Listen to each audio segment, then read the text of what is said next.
I'm going down. I'm going down, down, down. That's what I do. I better not jump over. Take Hey, care. how you doing, sir?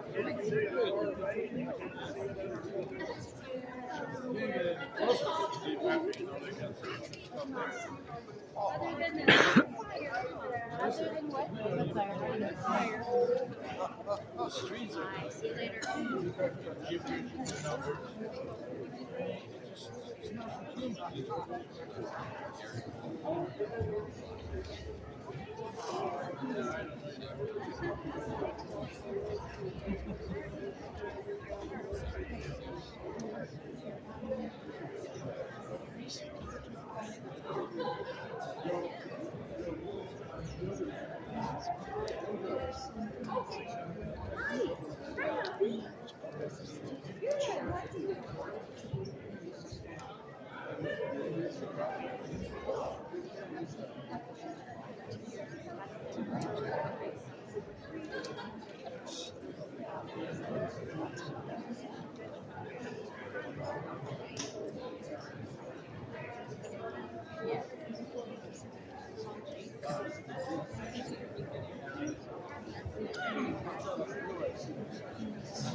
Welcome, everyone.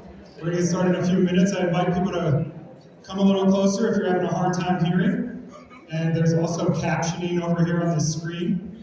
So if you want to use that service, feel free to come down here and sit over here where you can see that. Thank you.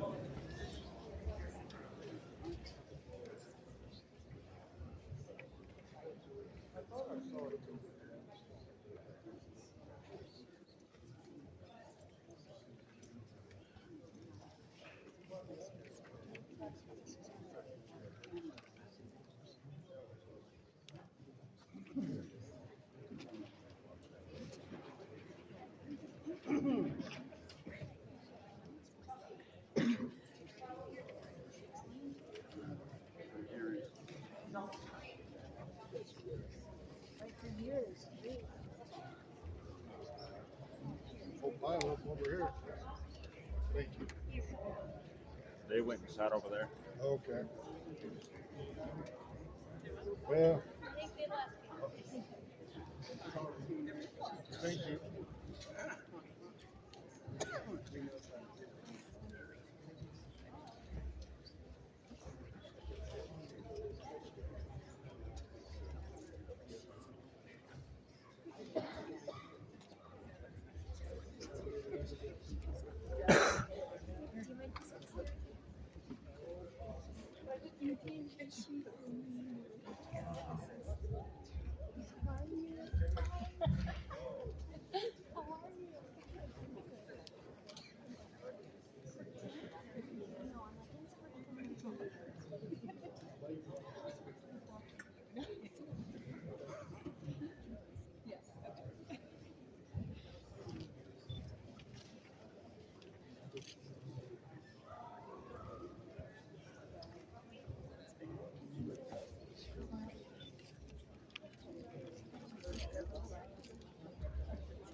Okay, I was a little nervous there. Good evening, everyone. Welcome to the community meeting for the Greer Fire. My name is Evan Burks. I'm one of the public information officers for Southwest Area Incident Management Team 3. We have a very packed agenda tonight. Our goal here is to provide this meeting to you. So this is for you, and we have a lot of information we're going to deliver. And we hope we can give it to you guys. I will say that afterwards, after the meeting, we will have all these experts here that'll hang out. So if you have questions, you can come up, ask them questions, we can talk on the map and things like that. And we hope to be about an hour here. Quick safety thing, if there is an emergency, we've got exits here on either side and in the back. And we have ASL interpretation, obviously on stage, and we also have closed caption services over here. If you need those, please feel free to move down where you can see that screen.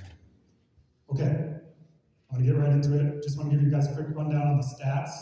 Last reported acreage I have is 9,508 acres. I think we have about 500 personnel assigned, and the fire is still 0% contained.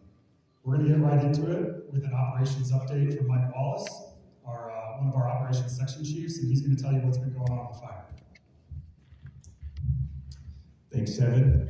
Hi, everybody. I'll come over here to the map to talk to it. And we'll start over here in Division Romeo. And so today we've had crews plugged in right here at this drop point 34 is what we call it, and working to these two areas that have our bars here that we call division breaks. So they've been working from this drop point 34 over to this bar here, this division break, and the fire's been pretty active in there today.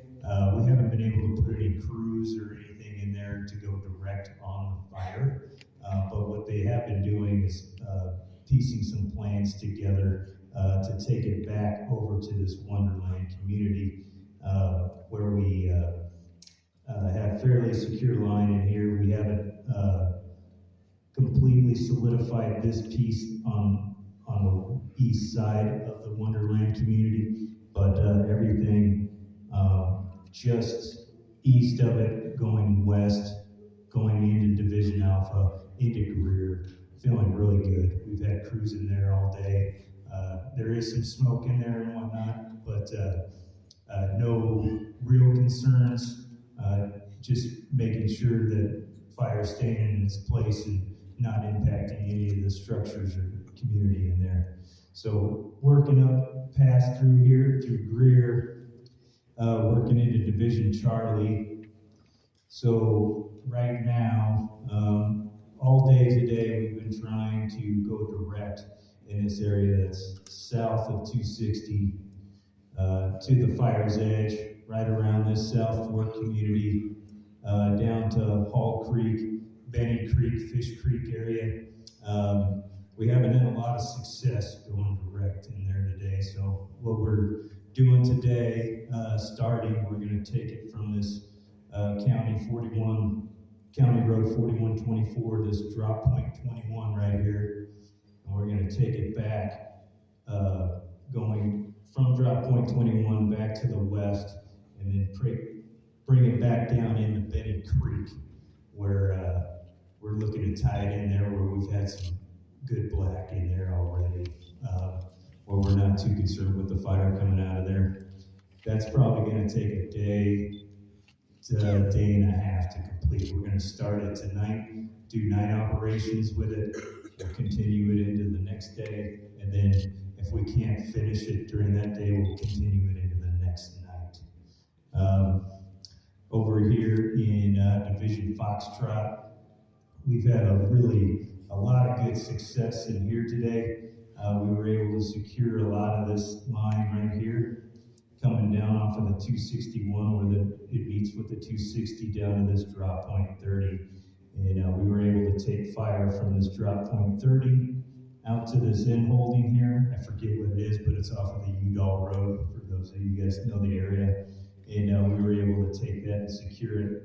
And then we're putting some dozer lines from that Udall community going north and going to tie it into the LCR there. And from there, we're going to piece it back over to this County Road 4124. And we made it all the way over here with the berm today, right just northwest of that end holding there.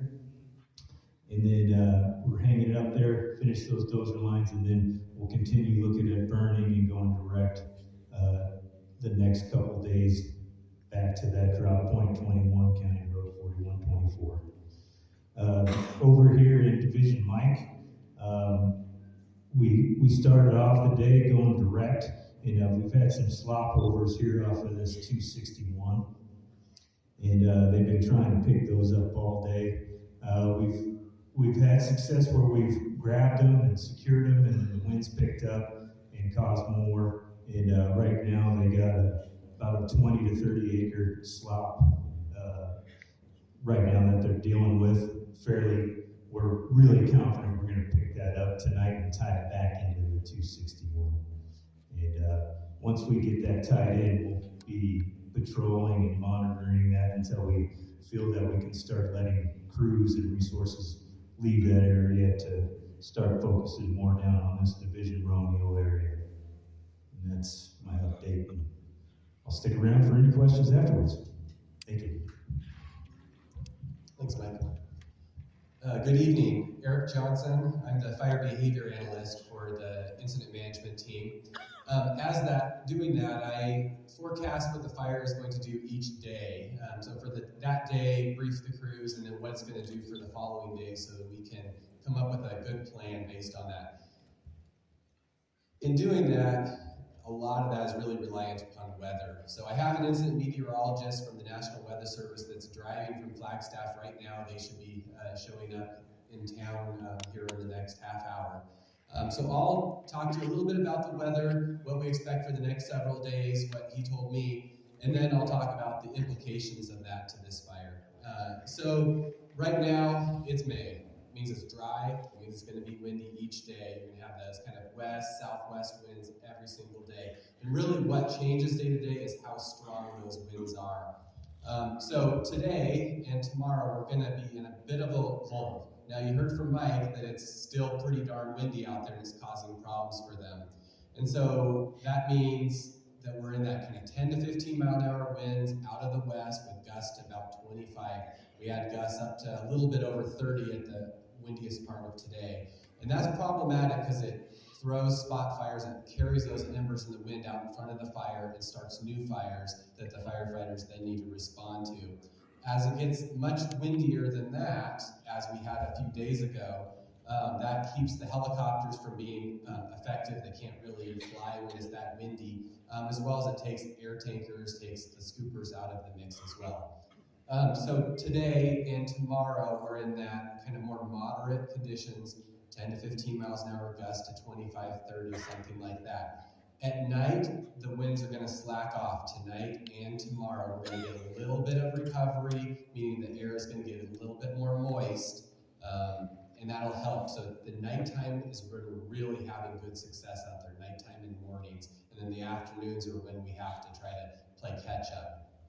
So today and tomorrow, those are the better days. It starts getting not so good over the weekend. Saturday is near critical. Going to be single-digit humidities, about 9, 10, 8%, something like that. About as dry as it gets. Saturday and Sunday, but our winds are going to get really strong. So by Sunday, we're going to have gusts up to around 40 miles an hour again. That's not good. So the plan that Mike laid out there, that we're doing everything we can today, tonight, tomorrow night, is really to prepare the way before those winds get stronger over the weekend. So what this means for fire, right now we have fire. I'm going to start up here in the north. We have the little Colorado River here that flows through town. It's in that canyon. It's going to continue to move east towards town, making runs up the canyon wall to the north. It gets up into the flats there at between the river and the 260, Highway 260, and that's a place that they're having a lot of success holding it. So fire is going to want to continue to move up that river canyon towards town, and they're working on it with helicopters, they're working on it with crews trying to do it, but that's what the fire wants to do. Coming around up the slope, fire is continuing to get pushed down into the drainages.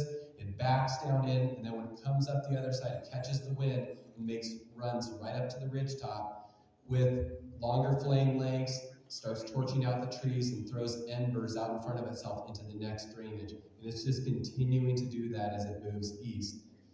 In general, that's the same problem we're having out here east of the 261 road. It's throwing embers out there, starting spot fires, and then those are creating their own spot fires as those fires become established. You heard from Mike, he's feeling pretty confident they're going to be able to catch a lot of that that's out east of the 261.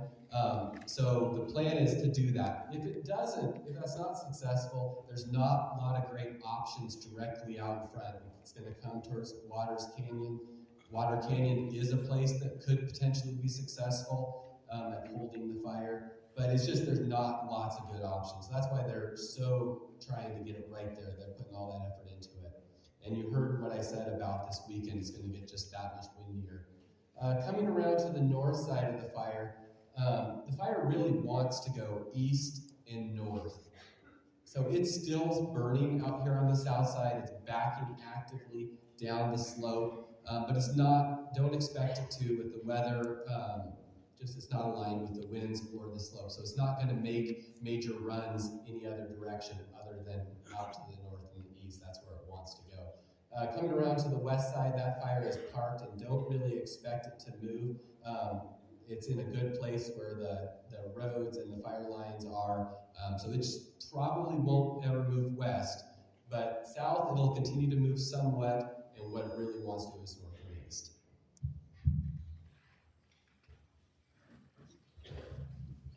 Hello everyone, my name is Sergeant Andrew Roma. I work for the Apache County Sheriff's Office. I've been overseeing the law enforcement stuff and the evacuations for the entire fire. This map isn't great for the evacuation points. Afterward, there's another one up front in the lobby that has those zones marked. If you have any questions, I can meet you there and explain further. But my main concern with all of this is community safety, to make sure that nobody's houses are getting broke into or damaged, and that everybody's making it out safe with everything that they need. Thanks to all of our neighboring counties and agencies that border us all around, we've been getting a ton of help. So we're able to put patrols in these neighborhoods overnight and staff roadblocks and things of that nature. I've been working very close with the liaisons and other fire staff to determine the different trigger points for calling evacuations. It's always changing, and so we're constantly working on that stuff, trying to make sure that it's as current as possible to who's being put in set, who's being put in go, things of that nature. Right now, I'm sure if you've got the notifications, but this southwestern side of Eager and the Springville area, this has been put in set from Highway 180 to Water Canyon, and everything north of 260 to Highway 60 has been put in set as well. That's just due to the information that I've received regarding the direction of travel for the fire. Depending on how the fire travels, and I'll keep in contact with all of these guys throughout, will determine which areas get put into go status, if at all. The main concern, okay, I'll jump back, I'll explain. So one of the trigger points off the Water Canyon, there's a drainage that runs along the west side of Water Canyon Road, and that is one of the trigger points to evacuate. We're working on subdividing this area that has been put in set as to not displace as many people as necessary. So depending on how the fire travels will depend on what happens next with those zones. The trigger point for evacuations from north of Highway 260 into Burke Street, up along North Becker Lake Road, and then across Highway 60, is if the fire reaches Highway 260. So that'll be the trigger point for this area. If anybody has questions about any of this or safety of their home and stuff, please feel free to find me after. But I want everybody to know that we do have patrols out and about within the communities of South Fork, Greer, and we're assisting Round Valley Police Department with patrols through the school bus and lower Eager areas. Yeah, and if anybody's got questions regarding specific zones, I can meet them up top afterward, and there's a map up there with the actual color-coded zones that are set. Thank you.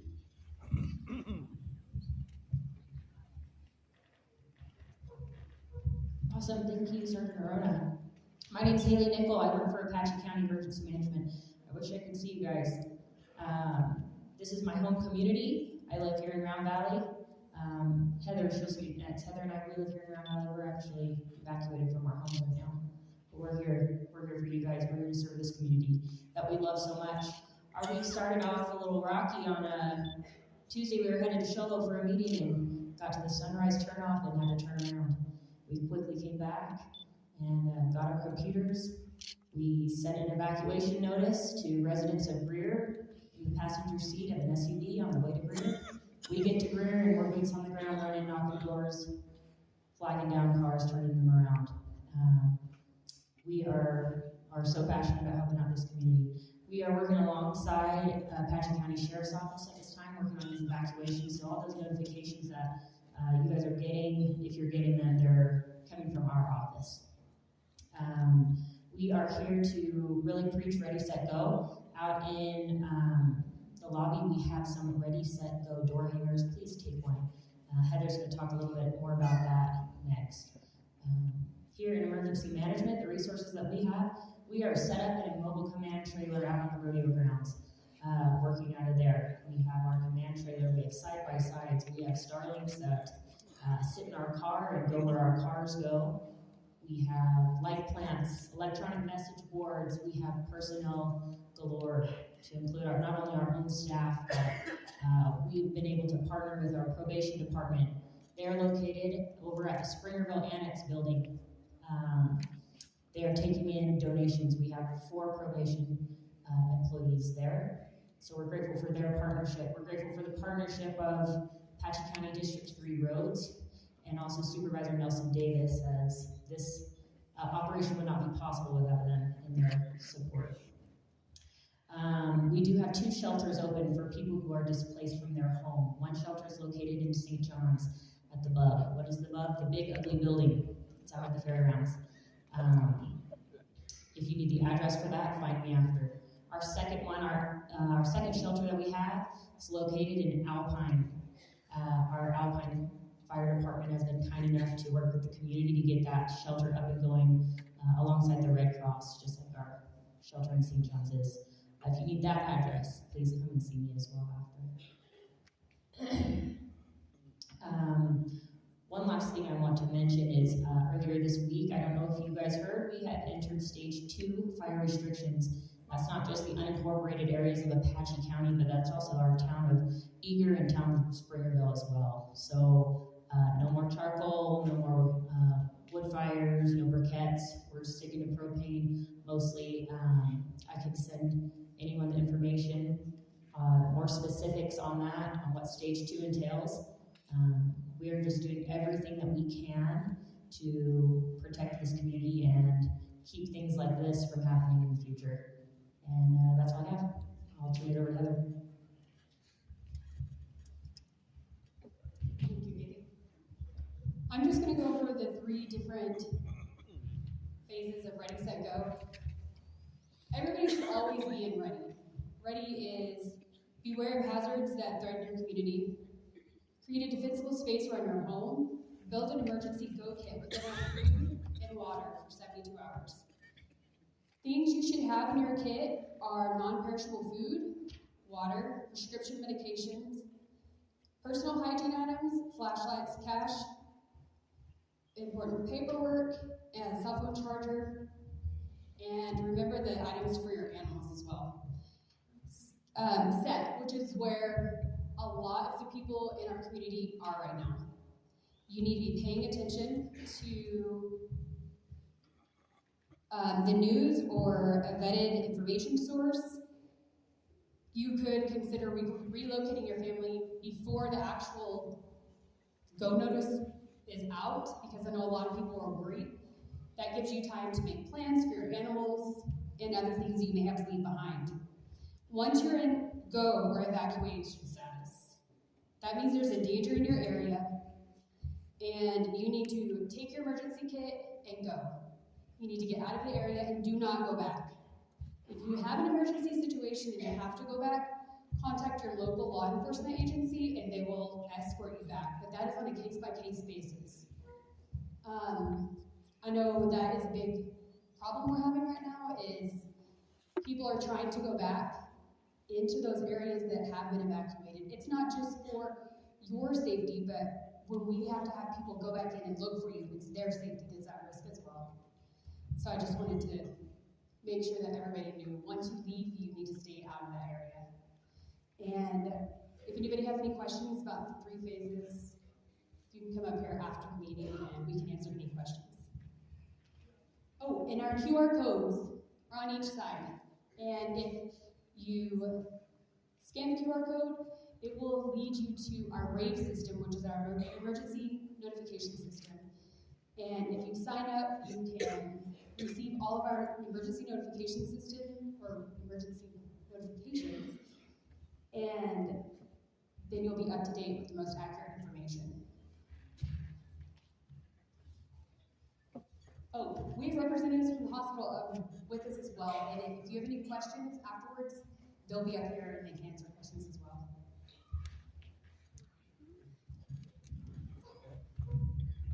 Good evening. My name is Josh Taylor. I'm the Deputy Forest Supervisor here on the Apache Sacred National Forest and currently serving as the Agency Administrator Trainee with the Greer Fire. So a few things I'd just like to speak towards is there's a lot of maybe misunderstandings or different terminology going on around towns, counties, so forth. Just want to be clear, this is a full suppression fire, meaning we're absolutely getting after it. So we're doing everything we possibly can, and as Andrew mentioned, you know, safety is our first priority out there, so I'm keeping in mind firefighter and public safety, but we're absolutely going after it and trying to pick it up at the smallest perimeter possible. The other thing I'd like to mention is this is a multi-jurisdictional fire, meaning the state of Arizona is involved with us also, Lehigh over here.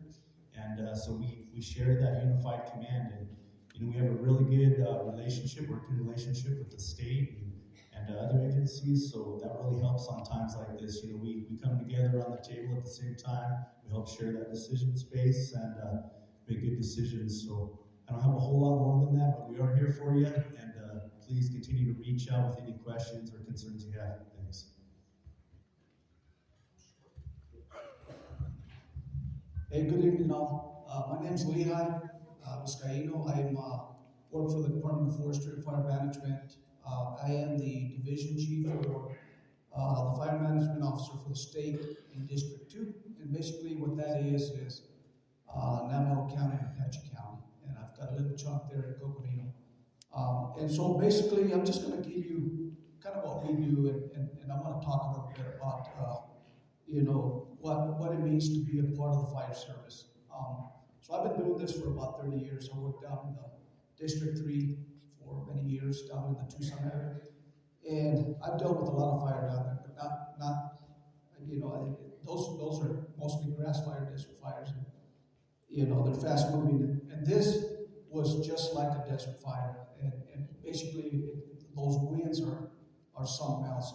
And I did spend some time in the Palisades in California. And I'll tell you, I know there's a lot of anxiety with the communities up in the White Mountains that we might have that happen here. So when you're dealing with those hurricane-type winds, you're going to have those catastrophic fires.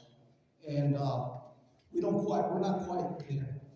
As I toured the forest today, I know everybody's concerned about their natural resources out there in the forest. It looked really good.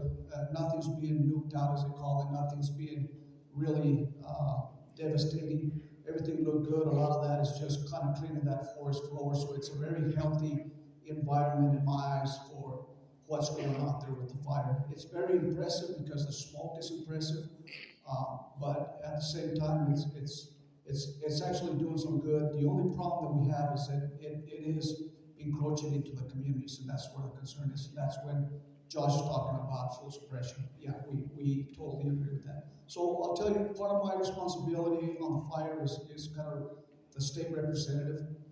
And basically my job is to have authority to suppress fire outside of the fire districts. And then when the fire districts get overwhelmed and they don't have the ability to support what they're being encountered with, then I come in, they do a declaration, and then I bring in state assistance, and that's how we're able to do unified command with the forest.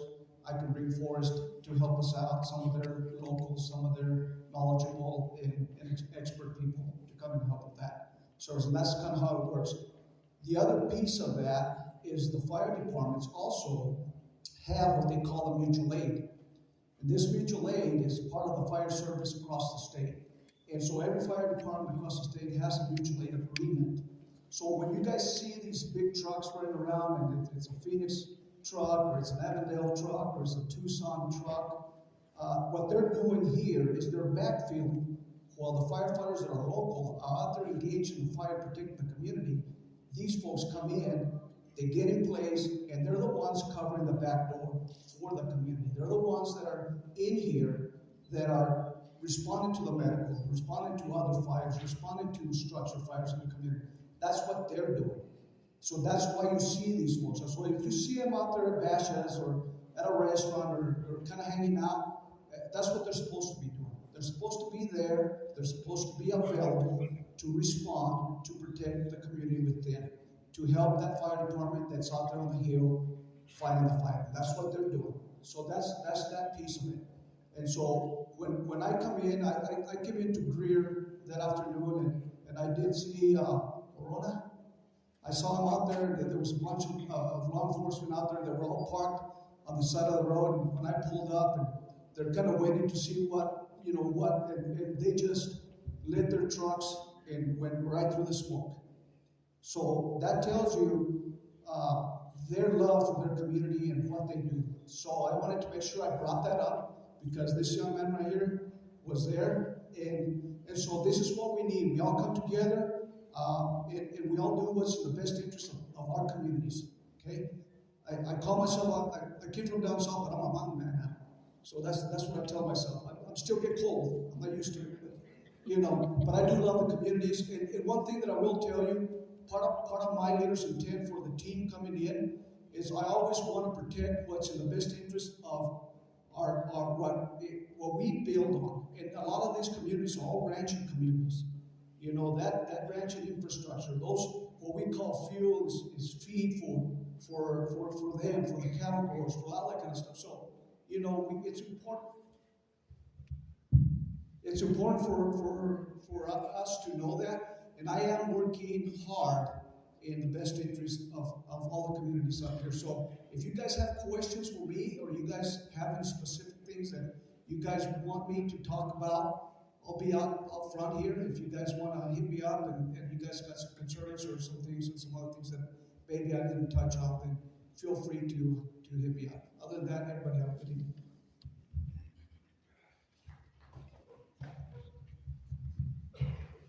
Thank you, Matt. All right, good evening, everybody. Matt Rao here, the Incident Commander for Southwest Complex Incident Management Team 3. Just first want to say thanks for everybody coming. You never know what's going to happen when you have these community meetings, how many people are going to show, what the tone's going to be, kind of where people are at. It's just really, really important for all of us to get the information out in a consistent, concise manner so that we're all speaking the same language. Hang around afterwards, answer some questions just to make sure that again, everybody kind of sees the vision that we all see and understands the risks and the issues that we're all dealing with. Complex incident management teams. So generally speaking, we get called in when a community or a local unit is having a bad day. We don't usually get invited over to Springerville for ice cream socials or anything, Johnny, but we can do that too. But we're one of, loosely right now, there's 35 organized complex incident management teams in the nation. We're one of those teams based in the Southwest. The majority of us on this team, of which there's loosely about 100 of us, Evan and Mike and others in the room here, are part of that 100-person team that when the bell rings, we organize ourselves and come to the call. So one of the things that we always look for when we come into a community is just like how prepared they were for an event like this. You can't really hide anything from an incident management team. We come in and we see the relationships. We kind of look under the hood of all the planning and all the work that's been done to protect the communities and how those things are going. I just got to say, it's been a while. I was in the Rodeo Chedisky fire just down the road, and Wallow fire in the not too distant past, but this community here is no stranger to being impacted by wildfire. And unfortunately, that's how you grow these relationships and these bonds. And so the first thing we noticed when we got here, we were really set up for success. All the local units, you heard Lehigh's stories about the valiant efforts of Apache County Emergency Management, the Sheriff's Department, going in there to protect you and get you out of harm's way, the local Forest Service, Arizona Department of Forestry and Fire Management, all the municipal departments, the city, everybody around here coming together. It was astounding. This was an incredible firefight from the beginning. There was no time to even take a breath. There was no time to really formulate a long-term plan. It was get in there, save lives, and protect property. And it was an incredibly valiant effort. So it was recognized early on that with the conditions that are just so historic this year, and it's not just right here, but I live in Albuquerque, and we work primarily in the Southwest all through fire season, and it's a bad year. We've been monitoring the drought index, the live fuel moistures in the trees and in the grass and the shrubs. It's off the chart low this year. It's been a lot of years since we've seen things like this, and we all sort of knew that we could be prepared, or we would need to be prepared for an event like this. And so we were all kind of on high alert. Our team happened to be up in the rotation, and we knew that the risk was real, and it was a probability that we'd get an assignment. So when we got the call from the local folks here, we kind of understood what the probability of this becoming a larger event that could impact all of you right away. So I think applaud all the local folks here for making that determination really quickly. I got calls from the Foresters and from DFFM literally within within hours of the fire starting, just getting us ready. Like this could get out of our potential for control, and we're going to need some help. So we rallied and headed on over. So the way that structure works, Lehigh and Josh both talked about that a little bit. It's a unified command right now between the state of Arizona and the U.S. Forest Service. We come in, the team comes in, and we work underneath that delegation of authority. So what that means to us is we manage the resources, we kind of help determine the strategy, we sit down and we bring the best available science to bear, like Eric, our fire behavior analyst, and we have a suite of people that look at the science behind what the fire is predicted to do, and we start to build a plan moving forward, and then we engage all your local folks that have been here forever and know the land, know the relationships. We leverage all those relationships, and we put all that knowledge together, and we cooperatively develop a plan that's not only going to allow us to be successful on the fire, but a plan that's going to protect the values at risk. There's just so many things out here. You know, first and foremost, obviously, you heard firefighter and public safety is always our first and foremost thing, and then private property, all your homes, your infrastructure, the rangelands, the watersheds, your water systems. I mean, there's just so many things to consider when you've got a fire like this that just really wants to burn. So we build that plan based on all of that, and it is super dynamic, as you all know. Just the work that was done last night by our night shift, and the work that Mike described that was done today without the influence of the wind, you know, that was a great day. We made a lot of success. We're going to make more success tonight. And then as the winds kick back up, we just need to be prepared for what the next step might be. And I just appreciate you all coming to listen about the Ready, Set, Go, what that means, and really listening to folks when we get to that point, when it's time to go, it's time to go. And it really makes our lives a lot easier when we know that you're safe. Our responders don't have to worry about your well-being. Our job is to get in there. We're going to go after the fire. We're going to do our best to corral this thing in the smallest possible way. So as the team works through all of this, you know, again, it's input from everybody. We don't have all of the answers when we come to town. We rely on all of you, all of your cooperation stakeholders here to help us figure out the best course of action. The ultimate goal, we all want the same thing. We want everybody to go home safe at night. That's all of you. That's all of our responders that we're responsible for. We want to protect all your valuable private property, your homes. We want to protect all the things you care about, the things that we care about. And we want to get you back into your homes. We want to get you and the community back on its feet and return to normal life again as soon as possible. These things are super scary, we get it. I've been evacuated several times myself personally, and I know fire, and it's still scary being evacuated. We empathize with that, and that's why we want to be here with you tonight. We've opened up a ton of opportunities for communication through Facebook, through our public information hotlines. All your local officials have the same information that we're sharing. We want to get you the information real time so you can try to work through this with us. We're working through this with you real time, and we totally understand this is really stressful. And so we're here to help you get through it, and at the end of the day, again, we all want the same thing: get you home, get back to your lives. Please do stick around afterwards. We'll be spread out all over the place. There's more people up in the lobby up there that have information. Stick around with us, grab us, ask some questions. We're here for that. And again, thanks for coming tonight.